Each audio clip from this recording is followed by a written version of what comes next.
प्रिय श्रोताओं, आज सीपीसी के जिस प्रोविज़न के बारे में आपको जानकारी देने जा रहा हूं, उसे सुनकर शायद कि आपका दिल खुश हो जाए। कायदे की जानकारी और दिल खुश हो जाना,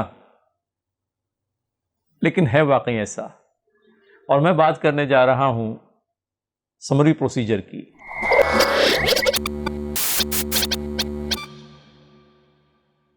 समरी प्रोसीजर क्या होता है भाई? हमारी बहुत इस बात की आकांक्षा होती है कि हमारा मामला जो है जल्दी जल्दी उसका निपटारा हो जाए।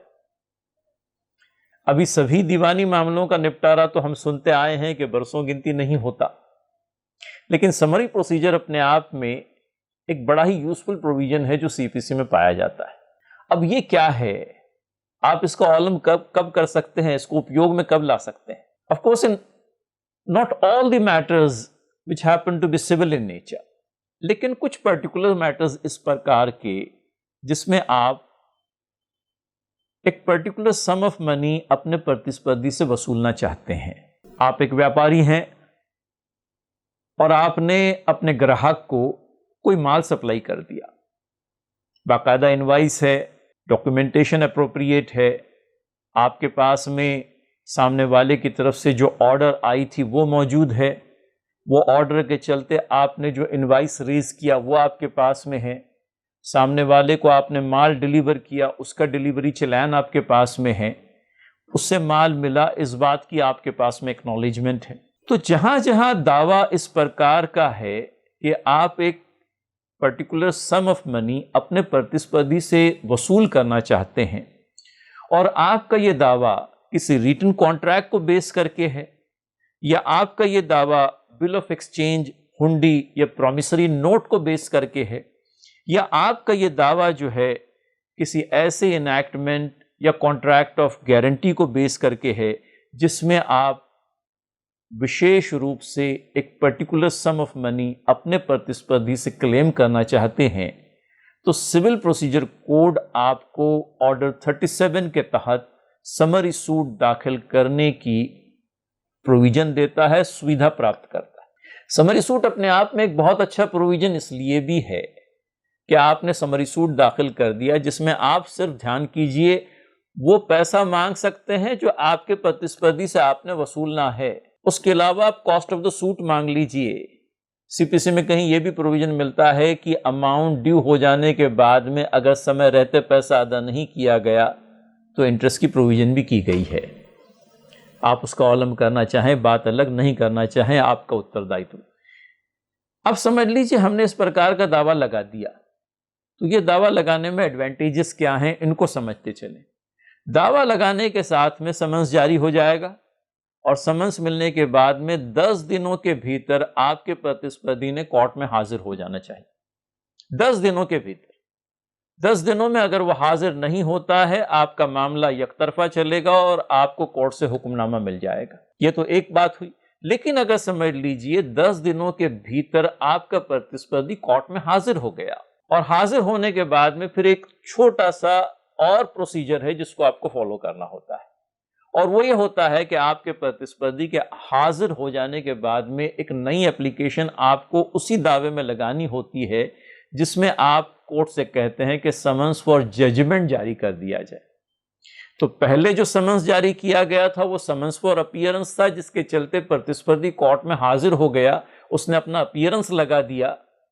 अब आपको जो समन्स जारी करना है वो समन्स फॉर जजमेंट है, और समन्स फॉर जजमेंट जारी करवाने के लिए आपने एक एप्लीकेशन लगानी है, उसमें यह मालूमात देनी है कि भैया इतना अमाउंट है जो आप वसूलना चाहते हैं, और ये अमाउंट वसूलने के लिए आपको पर्याप्त रूप से अधिकार प्राप्त है। आपके प्रतिस्पर्धी के पास में अपना बचाव करने के लिए कोई कारण ही नहीं है, और इस एप्लीकेशन के सपोर्ट में आप अपना एफिडेविट लगा दीजिए। कोर्ट समन्स फॉर जजमेंट जारी कर देगा, और समन्स फॉर जजमेंट जारी कर देने के बाद में समन्स की प्राप्ति पर फिर 10 दिनों के भीतर आपके प्रतिस्पर्धी ने कोर्ट में हाजिर होना है, और इन 10 दिनों के अंदर में उसने कोर्ट से इस बात की अनुमति लेनी है कि मैं इस दावे में अपना बचाव करना चाहता हूं, और बचाव करने के लिए मेरे पास में पर्याप्त रूप से कारण मौजूद हैं।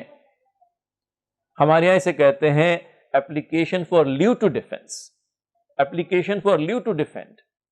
ऑर्डिनरीली आप देखिए मेरे दावे का बचाव करने का मुझे पूरा पूरा अधिकार है, लेकिन समरी सूट जो है इस जनरल प्रोविजन के लिए अपने आप में एक अपवाद है।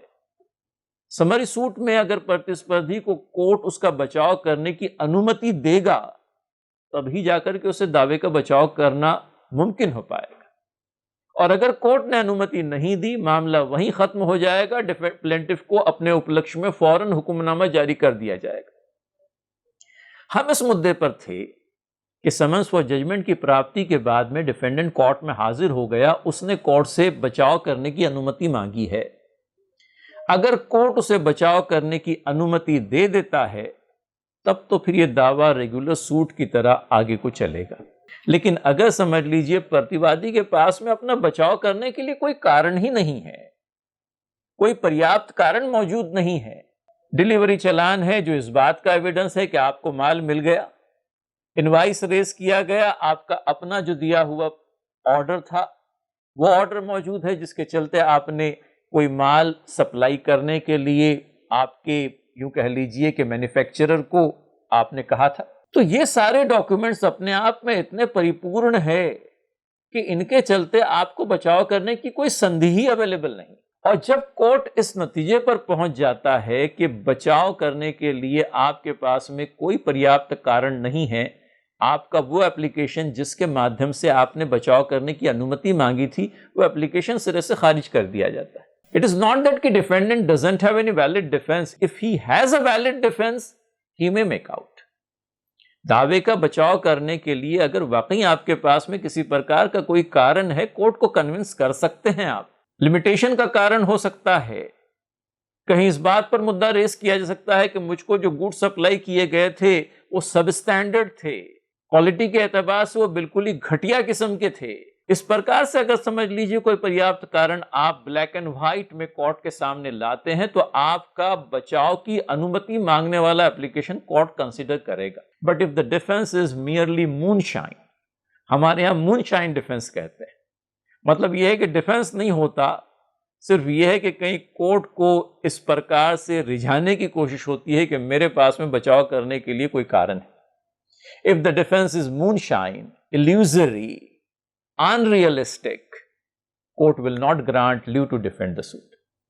तो कोशिश यह करें कि ये स्टेज जहां पर आपके प्रतिस्पर्धी ने लीव टू डिफेंड का एप्लीकेशन लगाया है, वो एप्लीकेशन अगर समझ लीजिए रद्द करवा लेने में आप कामयाब हो गए, आपको तुरंत कोर्ट आपके दावे के हिसाब से हुक्मनामा जारी कर देगा।